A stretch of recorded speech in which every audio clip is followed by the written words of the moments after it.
All right, so James Gunn says Darkseid will not be the big bad of the DCU because of how well Zack Snyder portrayed him, and recently, including the fact that he draws similarities with Thanos.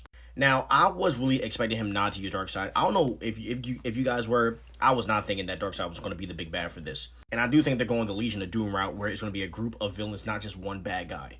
And I think mostly because that's going to be massively different from anything we've seen before in the live action movies and DC stuff.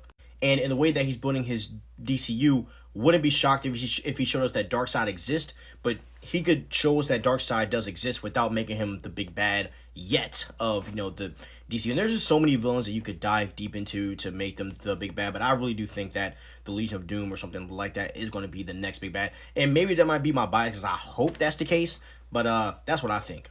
And I really do think that it is in his best interest to do so because of the fact that, you don't want to keep using the same villains. And it really feels like the same villains have been used in a lot of DC shows and content.